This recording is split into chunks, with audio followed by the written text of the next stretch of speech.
Наш эфир продолжают новости из студии на открытом воздухе. Меня зовут Полина Долинская. Это Ice News. И вот что мы узнаем в этом выпуске. Лед тронулся. Глава МЧС России с рабочей поездкой прибыл в Ленский район в целях контроля и предупреждения паводка 2021 года. «Учи меня, олень, свою страну оленью». Сказочное животное забрело в Амгинский район. Бегом голосовать. Голосование за номинантов национальной премии «Хрустальный компас» продлится до 30 апреля. Наш телеканал НВК «Саха» поборется за победу.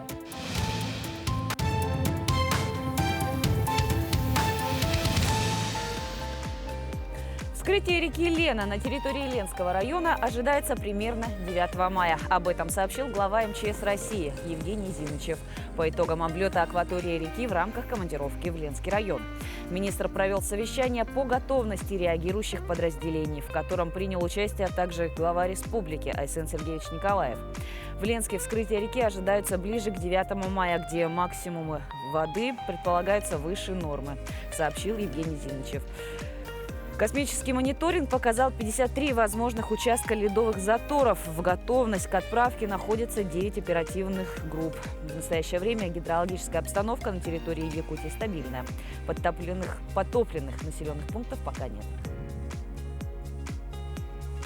Между тем, существует риск обрушения берегов притоков по реке Лени. Есть вероятность и выхода волны на участках в селах Хатасы, Пригородный и Табага. Об этом сказал министр правительства Якутии Андрей Тарасенко во время совещания с профильными ведомствами.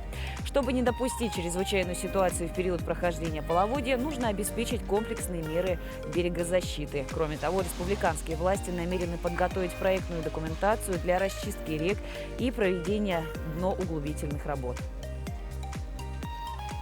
В один из наслегов Амгинского района забежал не кто-нибудь, а олень. Жители увидели это и сразу сообщили в местную инспекцию экологического надзора. На кадрах очевидцев олень спасается от стаи собак. Местные отмечают, что подобные явления для них не новое и встречаются каждый год. То косули забегут, то медведь переплывет реку. Хотя корма в этом году достаточно, снега в Амгинском районе выпало очень много. Поэтому предположительно олень по следам техники, вывозившей дрова, попал в населенный пункт, где на него и набросились те самые собаки. Работники инспекции экологического надзора отогнали их с помощью снегохода и сопроводили заплутавшее животное в привычную среду обитания. Сегодня амгинцы наблюдали заход дикого северного оленя, который ориентировочно пришел со стороны горы Короленко в утренние часы. И вот с 8 утра и до часу дня мы предприняли 4 попытки, чтобы отбить животное от собак. И вот на 4-й раз нам удалось это сделать. И благополучно сопроводили, отбили от собак и благополучно сопроводили обратно в сторону горы Короленко, где он переправился через речку Крестях и скрылся в лесу. Предположительно, это самка, двухлетка. Собака догнали, пусть уходит. С утра гоняет. Выдохся уже. Собаки отстали. Вон деревня. О, благополучно уходит. А в Мюнхене зоопарк Хеллебрун пока закрыт для посетителей, но в ожидании гостей слоненок Отто исследует свой вольер и наслаждается хорошей погодой. Подробности в следующем сюжете. Первая весна в жизни слоненка Отто пришлась на пандемию COVID-19. Он родился 22 марта в зоопарке Хеллебрун в Мюнхене. Благодаря хорошей погоде детеныш много времени проводит на свежем воздухе в просторном вольере под присмотром матери Теми и тетушек Мангалы и Пананг. С 14 апреля зоопарк закрыт по распоряжению властей на неопределенное время.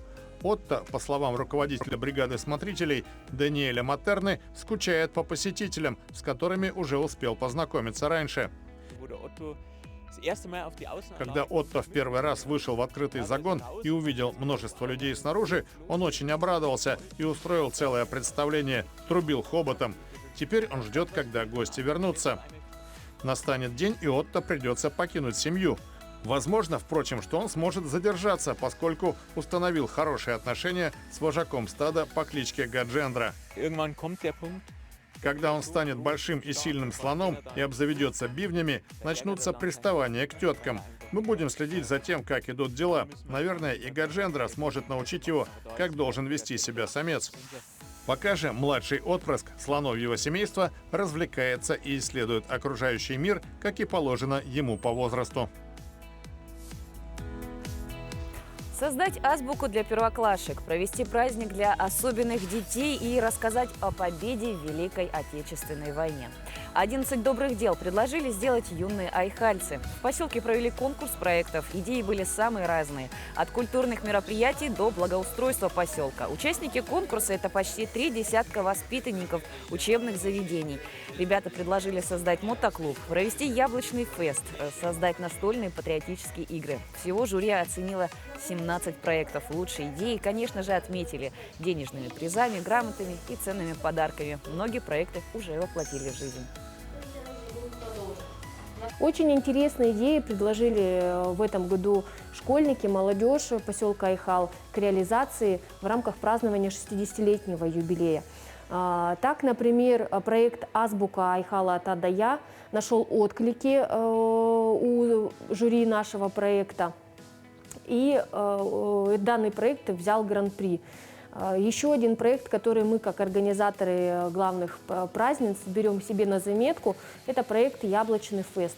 А также обязателен к реализации в этом году на территории поселка Айхал проект «Исторический улица Айхала». Голосование за номинантов национальной премии «Хрустальный компас» продлится до 30 апреля. Соискателями премии Русского географического общества является и наша компания НВК «Саха». Канал представлен в номинации «Лучшее освещение в СМИ» за межнациональный исследовательский проект «Динозавры вечной мерзлоты-2020». НВК «Саха» выступили в качестве главного информационного партнера проекта и соорганизатора съемок документального фильма «Мой личный дракон». Во время реализации проекта было сделано несколько мировых открытий. В частности, доказано существование ранее неизвестного мира на территории Якутии. Проголосовать за проект можно на сайте rus-compass.ru до 30 апреля не больше 1 раза в сутки. На этом наш выпуск подошел к концу. Увидимся на телеканале НВК «Саха».